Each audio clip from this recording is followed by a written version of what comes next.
कोणत्याही कॉन्ट्रॅक्टरकडून 1 रुपया कधी घेत नाही. आमचे चेहरे लावून जर टीका करणार असाल 100% ट्रोलिंगच्या विरोधातला आहे आणि म्हणून त्याला ऍक्शनला रिॲक्शन याच्यातून आलेला हा सगळा प्रकार आहे. सोशल मीडिया बघत असताना दादा आता एक नवीन संस्कृती उदयास आली.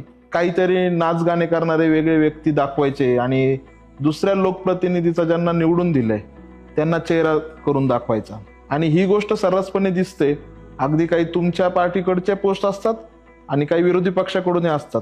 म्हणजे हे चाललंय तुमचं, त्याला समर्थन आहे का? मी 100% ट्रोलिंगच्या विरोधातला आहे. तो फ्लेक्सच्या बाबतीतला प्रश्न आहे तसाच ट्रोलिंगच्या बाबतीतला प्रश्न आहे. प्रत्येक वेळेस तुम्ही आमचे चेहरे लावून जर घाणेरड्या टीका करणार असाल तर मग जनतेच्या मनात ग्लोबस नीतीप्रमाणे एकच गोष्ट वारंवार दाखवून लोकांना खरं वाटायला लागतं आणि म्हणून त्याला ऍक्शनला रिॲक्शन याच्यातून आलेला हा सगळा प्रकार आहे. मी व्यक्तिशः त्याच्यामध्ये नाही, मला अजिबात इंटरेस्ट पण नाही. माझे कोणी कार्यकर्ते, समर्थक, मित्र, परिवार, सहकारी करत असतील तर मी त्यांना स्पष्टपणे आज तुझ्या या व्यासपीठावरून सांगतो की अजिबात ट्रोलिंगच्या भानगडीत पडायचं नाही.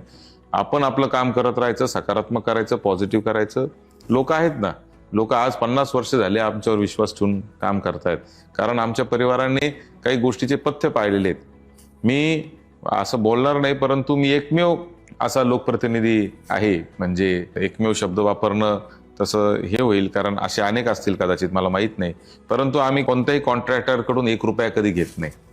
कोणत्याही ठेकेदाराकडून 1 रुपयाही आम्ही कधी घेत नाही.